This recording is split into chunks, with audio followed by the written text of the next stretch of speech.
Hello everyone, myself Ayushi Bhatt and I'm here again to explain you chapter number 10, that is Heron's formula. So we already discussed about the introduction of this chapter. Okay, so today we are going to start our exercise, that is 10.1. So let's start. So student, I'm explaining you this exercise from NCERT book. So I have this NCERT book. Actually मेरे पास जो ये NCERT book है ये last year की है, ठीक है, और 2024 और 2025 के करिकुलम की जो हमारी NCERT बुक है मैथ्स की, उसमें हमारा ये चैप्टर है, चैप्टर नंबर 10 हीरोन्स फार्मूला, ठीक है। तो आप प्लीज़ ये 12.1 से कंफ्यूज मत होइएगा, मेरे पास ये लास्ट ईयर की बुक है, ठीक है। चलिए तो हम स्टार्ट करते हैं। Question number 1, a traffic signal board indicating school ahead is an equilateral triangle with side A, find the area of the signal board using Heron's formula. If it's parameter is 180 centimetre, what will be the area of the signal board. So basically इस question में हमें क्या given है, हमारे पास एक traffic signal board बोला है, एक सिग्नल बोर्ड है, ट्रैफिक सिग्नल बोर्ड, जिसमें हमें क्या इंडिकेट किया हुआ है, स्कूल अहेड, और वो जो हमारा सिग्नल बोर्ड है उसकी एक्चुअल शेप क्या है, हमारी एक इक्विलेटरल ट्रायंगल की शेप में हमारा वो सिग्नल बोर्ड है, और उसकी साइड कितनी गिवन है हमें, साइड ए। इक्विलेटरल ट्रायंगल है तो इट मीन्स हमारी तीनों साइड्स क्या होंगी, इक्वल होंगी। So we have to find the area of that signal board, और हमें एरिया यूजिंग हीरोन्स फॉर्मूला ही फाइंड आउट करना है। If it's parameter is 180 centimeter, हमें उसका पैरामीटर गिवन है 180, then what will be the area of the signal board. चलो सबसे पहले हम इसकी फिगर ड्रॉ करते हैं, ठीक है। So according to given condition हमारे पास एक ट्रैफिक सिग्नल बोर्ड है जिसकी शेप है एक इक्विलेटरल ट्राइंगल। तो मैंने यहाँ पर एक ट्राइंगल बनाया है, let's say this is A, this is B and this is C. इसमें क्या इंडिकेट किया है, स्कूल अहेड, करेक्ट, ठीक है। ये हमें इंडिकेट किया हुआ है इस ट्रैफिक सिग्नल बोर्ड पे। हमें गिवन है इस ट्राइंगल की साइड, कितना गिवन है, ए। इक्विलेटरल ट्राइंगल है तो तीनों साइड हमारी क्या होगी, स्मॉल ए होगी, ठीक है। सो हमारे पास एक ट्राइंगल है जिसकी साइड्स हमें क्या गिवन है, स्मॉल ए गिवन है। हमें क्या फाइंड आउट करना है, इस ट्राइंगल का एरिया फाइंड आउट करना है। चलो सॉल्यूशन स्टार्ट करते हैं। So let us take sides of a triangle. मैं ट्राइंगल की जो साइड्स हैं उनको लेट कर रही हूँ, ठीक है। Let's take one side A which is A, B is also A and C is also A। मैंने इंट्रोडक्शन वीडियो में आपको ऑलरेडी बताया था, जब हमें हीरोन्स फॉर्मूला यूज़ करना है तो उसमें हम साइड्स को क्या लेट कर रहे हैं, A, B एंड C। तो आप ट्राइंगल की तीनों साइड्स को A, B और C से क्या करोगे, लेट करोगे। तो मैंने तीनों साइड्स किससे लेट किया है, small a, small b and small c से लेट किया है, जो हमें ऑलरेडी क्या गिवन है, स्मॉल a गिवन है, ठीक है। चलिए नेक्स्ट, हमें पैरामीटर ऑलरेडी गिवन है, पैरामीटर हमें कितना गिवन है, 180 सेंटीमीटर, ठीक है। So by using this term we have to find the area of this triangle. So firstly we have to find the side of a triangle. जब तक मुझे sides नहीं पता होंगी तब तक मैं एरिया फाइंड आउट नहीं कर पाऊंगी, तो मैं सबसे पहले क्या करने वाली हूँ, साइड्स फाइंड आउट करने वाली हूँ। साइड हम कैसे फाइंड आउट करेंगे, हमें यहाँ पे पैरामीटर गिवन है कितना, 180 डिग्री। सो नाउ मैं यहाँ पर क्या कर रही हूँ, पैरामीटर का फॉर्मूला यूज कर रही हूँ। So parameter is equals to A plus B plus सी।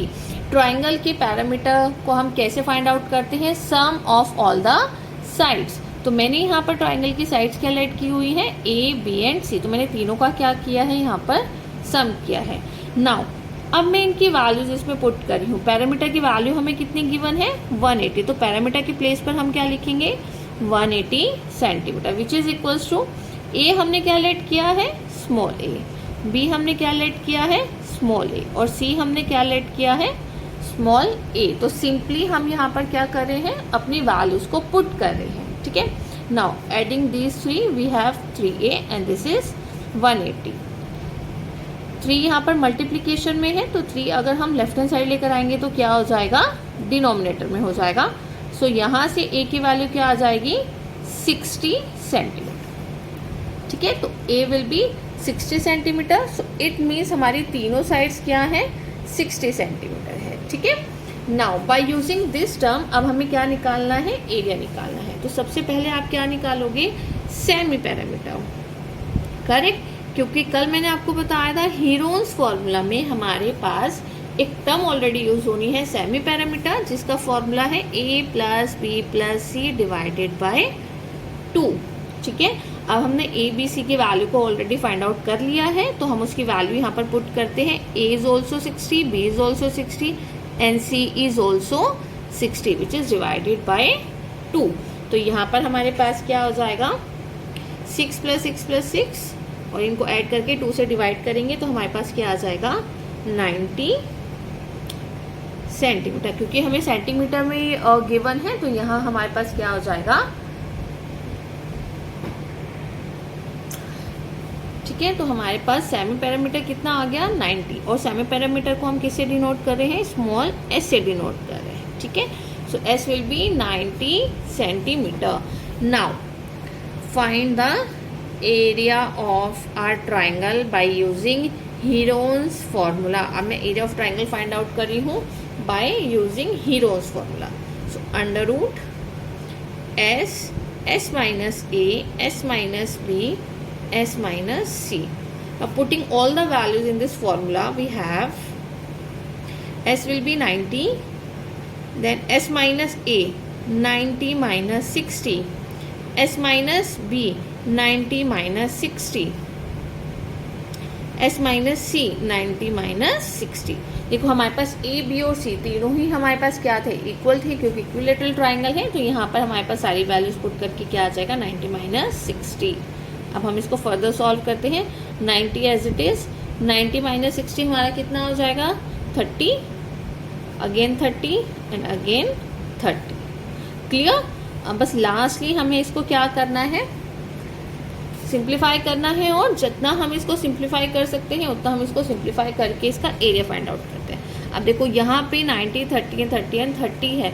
हमारे पास इसको सॉल्व करने के लिए दो मेथड है, या तो आप फर्स्टली कंप्लीट इसको मल्टीप्लाई करेंगे, ठीक है, और उसका स्क्वायर रूट कर लेंगे, या फिर आप ऐसे भी कर सकते हो 90, 30, 30 एंड 30 का क्या कर सकते हो, फैक्टराइजेशन कर सकते हो।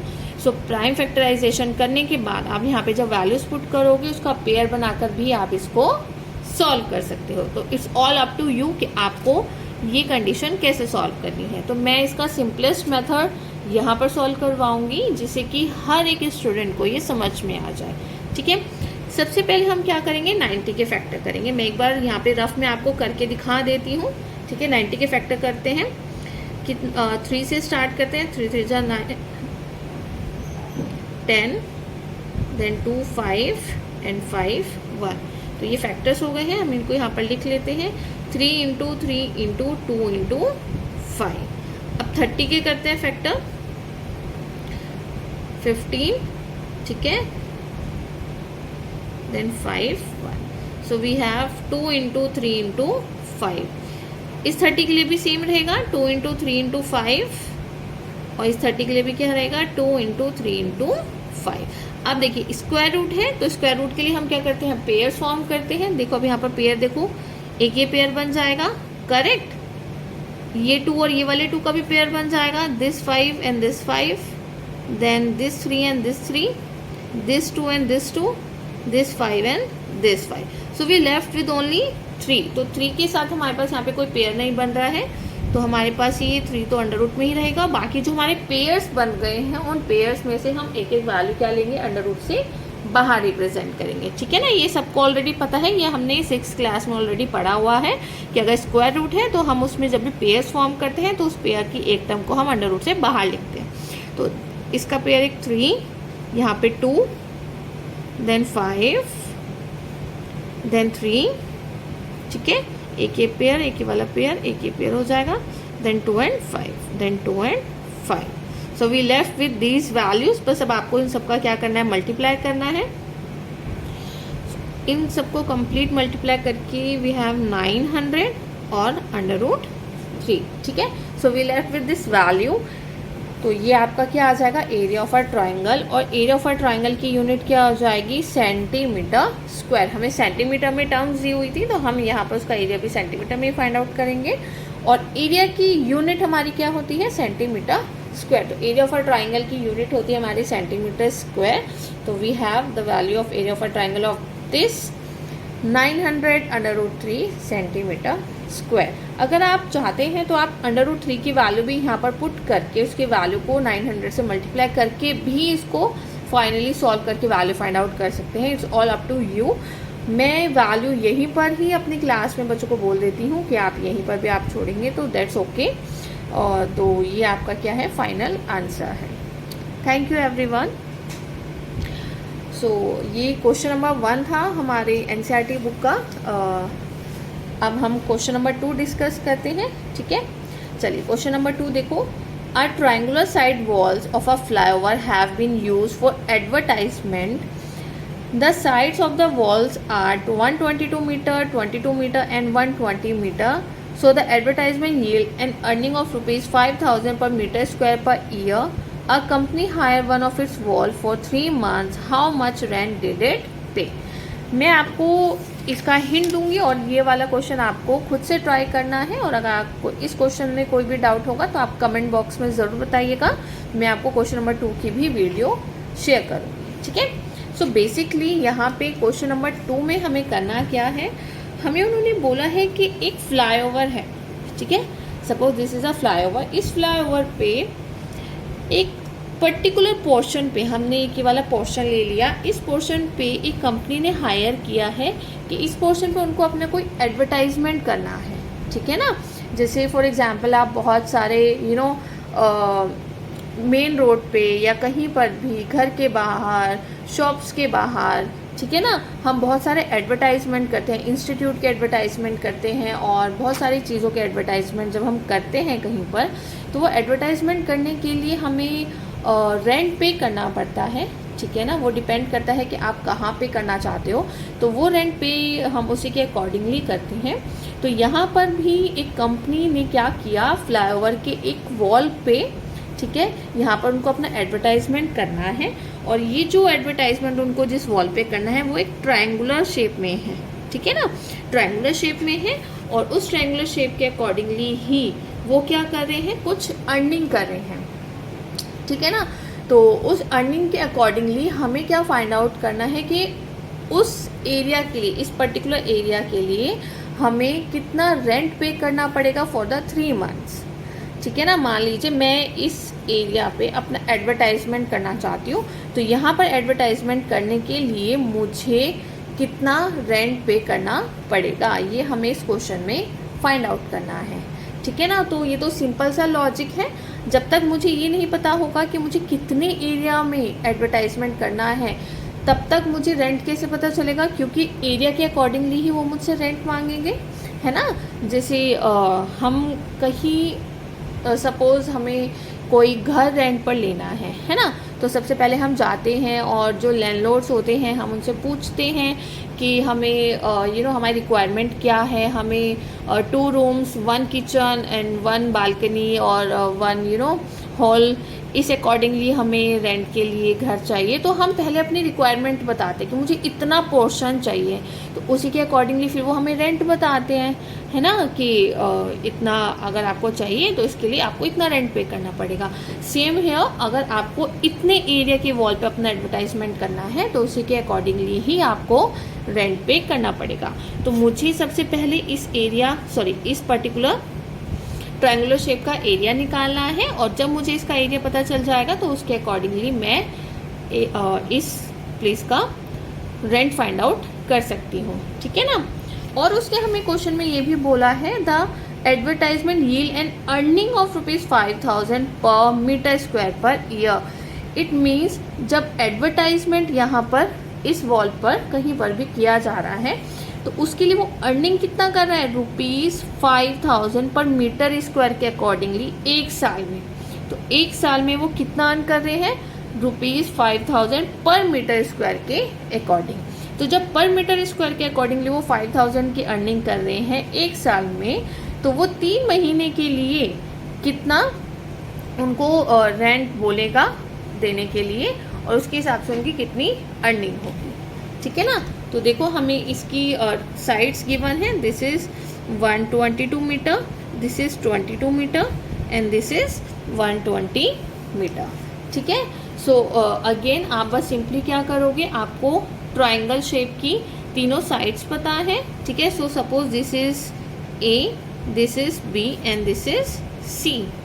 ठीक है। इट्स आवर चॉइस, आप तीनों साइड्स में से किसी को भी ए लेट कर सकते हो, किसी को भी बी लेट कर सकते हो, और आप किसी को भी सी लेट कर सकते हो। ठीक है। तो जब मुझे ट्राइंगल की तीनों साइड्स पता है, आप सबसे पहले क्या निकालोगे, सेमी पैरामीटर। ठीक है। A plus B plus C divided by 2। आप इसमें अपने वैल्यूज पुट करोगे ए बी सी की, तो आपको एस की वैल्यू मिल जाएगी। ठीक है। देन आप क्या निकालोगे, area, area of this rectangular shape. ठीक है ना। जब आप इसका एरिया निकालोगे by using Heron's formula, S, S minus A, S minus B and S minus C. ठीक है। तो आप जब इसमें वैल्यूज पुट करोगे, एस के प्लेस पर जो यहाँ पर वैल्यू आएगी, A B C already given है, तो आपको यहाँ पर क्या मिल जाएगा, एरिया मिल जाएगा। ठीक है। तो इतना आपको खुद से सॉल्व करना है। इसके बाद आपको क्या निकालना है, how much rent did it पे, कितना रेंट पे करना पड़ेगा। तो उसके लिए हम क्या करेंगे, आप वैल्यूज फाइंड आउट कर लीजिएगा, उसके बाद मैं आपको बता देती हूँ हमें क्या करना है। हमें बेसिकली एडवर्टाइजमेंट के लिए ही चेक करना है कि कितना रेंट पे करना है। तो advertisement yield an earning of ₹5000 per meter square per year. ठीक है। तो आप क्या कर रहे हैं, वो 5000 की अर्निंग कर रहे हैं पर ईयर के अकॉर्डिंग। ठीक है। नाउ हमें किसके लिए फाइंड करना है, advertisement for the 3 months, earning for the 3 months. ठीक है। तो 3 मंथ्स के लिए अगर मुझे चेक करना है तो कैसे करूंगी, मुझे 5000 ऑलरेडी गिवन है पर मीटर स्क्वायर के अकॉर्डिंगली। ठीक है ना। यहाँ पर लिख लेते हैं पर मीटर स्क्वायर के अकॉर्डिंगली हमें 3 मंथ्स के लिए निकालना है। तो 5000 ऑलरेडी वो जो अर्न कर रहे हैं 1 ईयर के लिए, तो 3 मंथ्स के लिए मैं 3 से मल्टीप्लाई करूंगी और 12 से क्या करूंगी, डिवाइड करूंगी। 12 से हम क्यों डिवाइड कर रहे हैं, क्योंकि ये कंप्लीट जो हमें अर्निंग बताई हुई है ये 12 मंथ्स के अकॉर्डिंग बताई हुई है। तो अगर मैं इसको 12 से डिवाइड करती हूँ और मल्टीप्लाई करती हूँ 3 से, क्योंकि मुझे 3 मंथ्स के लिए फाइंड आउट करना है, तो हमारे पास क्या आ जाएगा, एक्चुअल वैल्यू आ जाएगी। ठीक है। Now advertisement for the 3 months, so which is equals to 5000 into 3 divided by 12 multiply by area of a rectangular, sorry not rectangular, this is triangular, this is not rectangular, this is triangular shape। ठीक है ना। जो area आप यहाँ पर find out कर लोगे वो आपको यहाँ पर पुट करना है। ठीक है ना। हम यहाँ पर मल्टीप्लाई क्यों कर रहे हैं एरिया की, क्योंकि हमें उसी एरिया के अकॉर्डिंगली 3 मंथ्स का रेंट फाइंड आउट करना है। तो जब आप उस एरिया को मल्टीप्लाई करोगे 3 के साथ, और 3 की मल्टीप्लाई हम किसके साथ करेंगे, जो हमारे पास 5000 को 12 से डिवाइड करके वैल्यू आएगी। ठीक है। तो तब हमारे पास क्या आ जाएगा, एक्चुअल वैल्यू, और वो वैल्यू क्या होगी, कितना रेंट आपको पे करना है। ठीक है। Clear to all. स्टिल अगर किसी को कोई भी इस क्वेश्चन में डाउट है या क्वेश्चन नंबर 1 में डाउट है तो आप कमेंट बॉक्स में प्लीज़ मेंशन करिएगा, और डेफिनेटली मैं नेक्स्ट वीडियो में आपका डाउट ज़रूर सॉल्व करूँगी। ठीक है। और यहाँ पर भी मैंने गलती से रेक्टेंगुलर लिखा था, रेक्टेंगुलर नहीं था, ट्रायंगुलर था। ठीक है। जो हम यहाँ पर एरिया ऑफ रेक्टेंगुलर शेप को फाइंड आउट कर रहे थे। Thank you everyone.